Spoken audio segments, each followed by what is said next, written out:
Kieran McGovern here with Boxing Bants. Today I have arguably the best amateur to ever come out of Ireland. I'm very, very happy to be speaking to him today because it's the first time I'm going to have him here for an interview. So I'd like to welcome everyone, John Joe Nevin.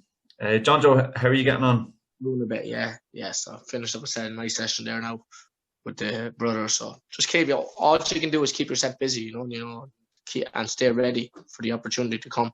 Mm-hmm. How has lockdown been for you in general? So and so, I've had no fight since last year, since I won that fight with the belt that got me rated with the WBA.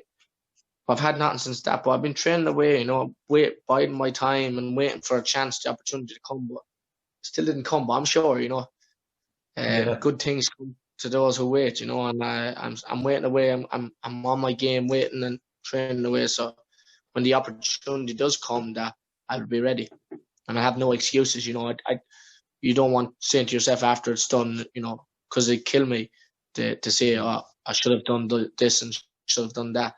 You have to be always on your game because, there's so much good boxers out there and they're going to be ready for you.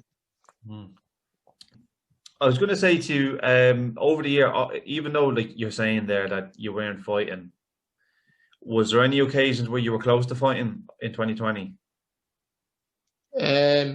No, as it says, Robbie's a good friend of mine. Ron Bodie is my manager at the minute, and Jimmy Mack is Mike. Okay. But yeah, there was a few chances there that I've been training away, and last year I was meant to have a fight, and the guy just didn't show up on the scales. In the morning I had all the weigh-ins done and all, and the guy just didn't show up. So little things like that. But you've seen a number of times I've tried to call out these big guys, but the big names actually, and it just didn't happen. For some reason they didn't think I wasn't up to scratch, but then another nobody jumps in and beats these guys. It don't look too good on them, does it? They're telling an Olympic medalist, silver medalist, that he's not up to scratch. 14-0, rated number 13 with the WBA, and all of a sudden they get a taxi driver to come in and they get beat. So little things like that just aggravates me, but it is what it is. And if it doesn't happen, if fights like that don't happen, all I can do is wish the guys the best. It's still only a sport. You have to try and promote fights and things. I've no hatred against any boxer, but I'd love to have a scrap at anyone. I'm not going to be in this game for too long more, and so is it's a short career, boxing, and I like to test myself, and fight the best. And I'm sure everyone else is the same. So hopefully to step up this year. Do you feel like you're in a difficult position because obviously, like you said, you're Olympic silver medalist? You're arguably like a lot. If most of the amateurs I was speaking to in the golden generation, such as like Chris Blaney and that retired and Deco and all that, they would all say that you were probably in their time the best amateur out of the golden generation. Do you feel kind of in a bad situation because I know you fought on Channel 5 for your belt, as far as I remember now, but the other lads have kind of signed with certain promotions and you're like seen as a massive risk to them. Is that kind of frustrating to you? That's very frustrating, and again, promoters don't want to take a chance on putting money into me as well. There's all this question about, is his legs right? His legs was like 7 years ago now. My legs is better than ever. Again, they're big names. It's a big risk. They're saying to themselves, high reward for John Joe Nevin, which would be a big risk. So this is frustrating for them, not giving me the opportunity. They're able to take guys on that's not even in my league, and they're able to promote them. And it is frustrating, but I can understand what the promoter's doing. If they're going to try to protect the boxer and wrap them up in cotton wool, I'd be the last of their choices, I think. But it's hard on me. But if I was in their position, I'd be the one with. I wouldn't want to fight me.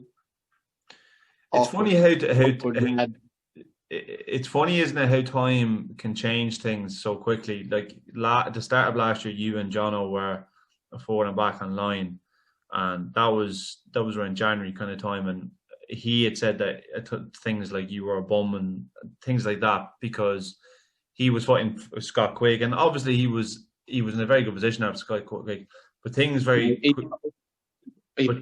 Sorry for interrupting you, but he boxed a shot Scott Quigg, a lad that Scott Quigg that is years older and past it. Yeah. What I was going to say was, but then very quickly, even though you weren't fighting, Jono fought Maxi, and now Jono is completely out of all the world rankings. He's out of every single world ranking in Super Featherweight.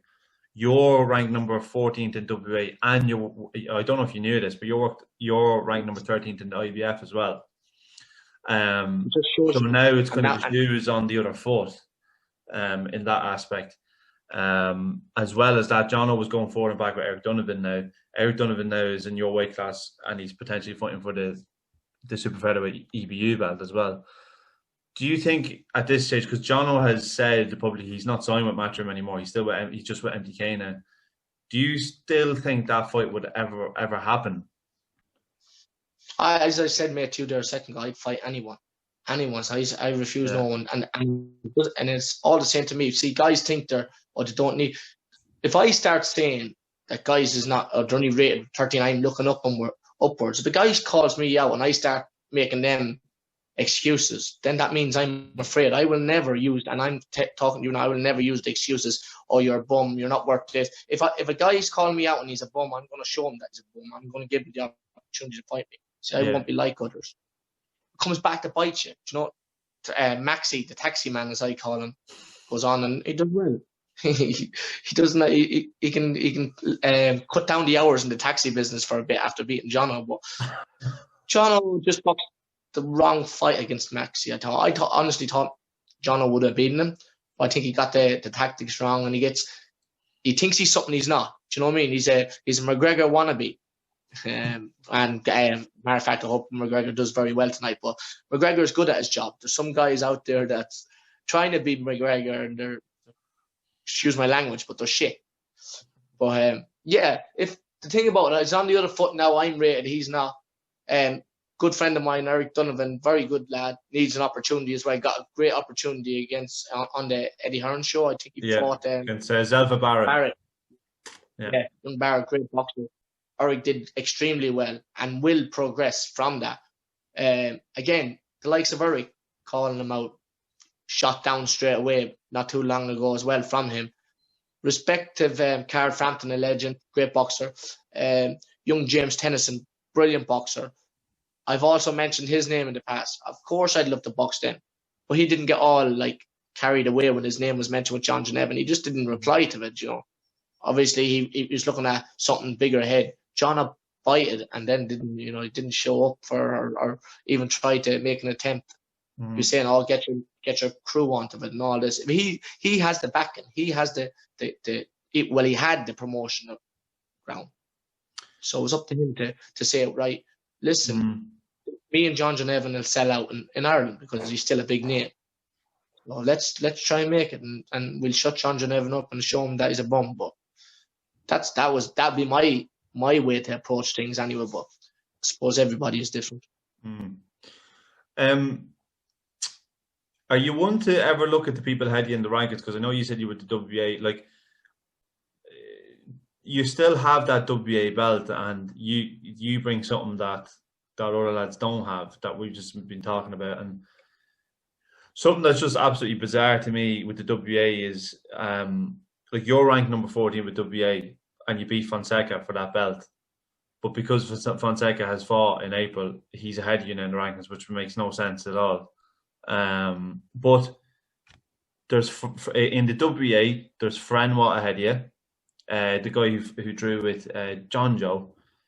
But one person who's ahead of you in both of the rankings, very close to you, is Joe Cordina. And I know he's with Matchroom, but is that ever one that's ever you've ever thought about? Yeah, all them big names, as it says, all the ones that make sense. Joe Cordina, there's another young good boxer out there, a good friend of mine, and we spar an awful lot. Martin J. Ward. I was going to mention him as well. Yeah. But I didn't mention them in the last thing. I mentioned the Irish guys because it'd make more sense for the Irish fights to happen, you know, the bigger names. But of course, you know, I jump on his chance. And I'm a man to that. If you remember me in the amateur days, I refuse nobody. I'll have a go and I'll go in and have a go. I've made my name as an amateur and I'm willing to make my name as a pro if I'm given the chance. So any opportunities come, mate. If you ask me to fight in the morning, I'll have a go at you. That's basically the mindset I've set. It's a short career, and it's, you know, you're not to cut corners. And as Jono says, oh, while I'm sleeping, he's out running. He don't know me at all.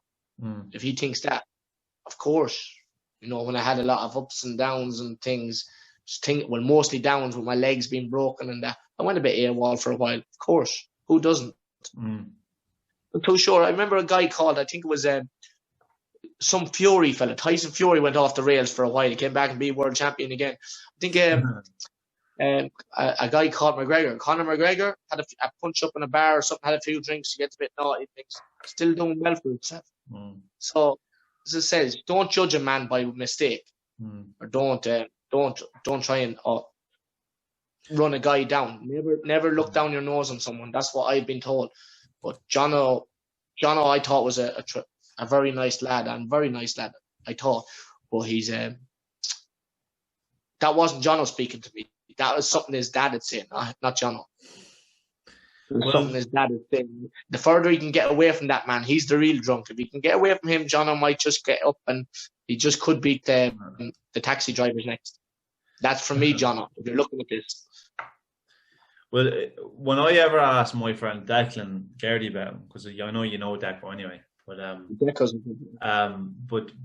when I've ever interviewed Declan, part of this channel, he's always said to me that Jono is two people. He always says that Jono is someone who's nice to you in person, and he's a completely different person online. He'll slag you that night, but he just said that he literally is two different people.